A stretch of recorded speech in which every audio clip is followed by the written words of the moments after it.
Hi, this is Stephen Brower from Raritan Valley Community College. This is for CSIT 256, Computer Architecture and Assembly Language, and this is meant to be the overview for week 4. First, let's just talk about the content first, and then we'll talk about the timing of everything else. So let me just bring up the class schedule as a PDF. Let's jump to week 4, and let me just talk about the content for right now before I start talking about the assignments. So out of the Stallings book, we're going to be looking at Chapter 7 on input-output. And so here we'll be looking at how the processor interacts with devices. Chapter 8, it's the support that has been put in place in the processor for operating systems and sort of the role the operating systems will play with other applications. So in the Stallings chapter, we'll take a look at those. In Irvine, in Chapter 7, now when it says integer arithmetic, you say, well, we already did add and sub. Yes, we did do add and sub. Now we're going to do multiply and divide. And this is all integers. So unlike add and sub, which was the same thing whether we're doing signed or unsigned, for multiplication and division, there's one set of commands that are for unsigned and another set of commands that is for signed. So it's something that's going to be a little bit different, that we have to make sure that we use the right set of commands. And then the foreshadow to later in the semester when we get to Chapter 12.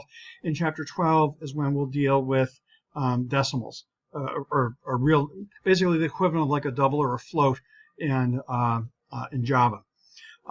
Okay, so that's the content point of view. Sorry, I didn't mention Chapter 8. Chapter 8, so we did see procedures initially back in Chapter 5. Here in Chapter 8, the lab that's going to be associated with it, I'll be asking you to write a procedure. And some of the demos that are there, I do show the writing of procedure, and I also show how multiple ways in which parameters are passed. There's a video that goes through registers as parameters and using the stack as parameters. And part of the reason why that's important is in 64-bit programming, we actually have to use both. The first 4 parameters go in registers, and the parameters beyond that go on the stack. Now, in terms of the timing of what's due, because the 4th falls on a Saturday. And by the way, first, if we were meeting in the classroom, the week of June 29th, we wouldn't meet. The week of 7/6, we would. So if we were meeting in the classroom, that's what would happen. But since I'm not supposed to have any academic classes the week of 6/29, even online, that's why there's nothing listed for then.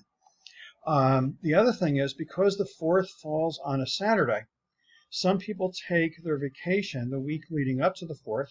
Actually, I don't know if we can go on vacation this year, but if you can, some people take their vacation leading up to the 4th. Some people take their vacation after the 4th. And so my fear was that whichever week I picked, there were some people that wouldn't be able to submit the assignments because they would be away. And so what I ended up doing, and basically it's, if you do nothing for the 2 weeks, the week of 6/29 and 7/6, the week of 7/13 is going to be really bad. There'll be too much work to do.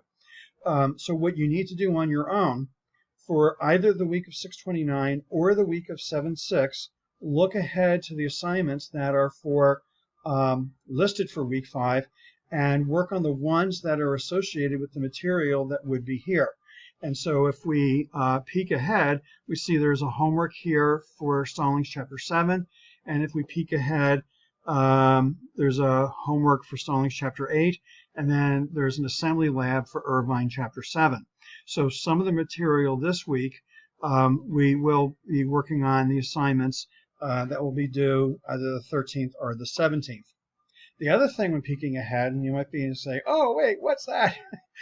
Is the exam 1, which it's listed on the 13th, and I might do a slight adjustment or wiggle room on the date itself, but what will happen is it'll open sometime before the 13th, so you have multiple days in which to take the exam. There is up in Canvas, so if I go back home again, and there's multiple ways to get there, but up in Canvas in the vicinity of week 5, I should pause the video. In the vicinity of week 5. Where is it? Oh, man.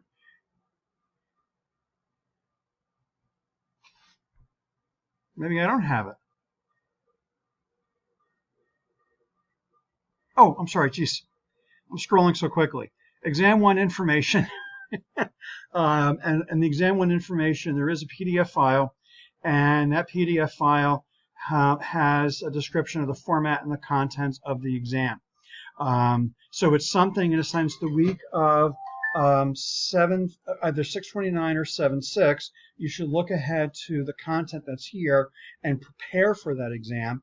And one of the ways to prepare for the exam, well, if we were in the classroom, you would be allowed a page of notes. And if you prepare for this exam that's online by preparing that page of notes, then if you need to refer, if you don't recall off the top of your head what something is, you're looking at a fewer number of pages. And actually, that can be electronic if you want to do it that way. But if you start flipping pages during the exam, you're not going to finish the exam. So even though it's going to be online, prepare as if it were in person. Okay. What was the point of all this? Oh, right. So this was the overview for week chapter 4, looking at the material, and it's just because of the timing of the material, it's spills into week 5.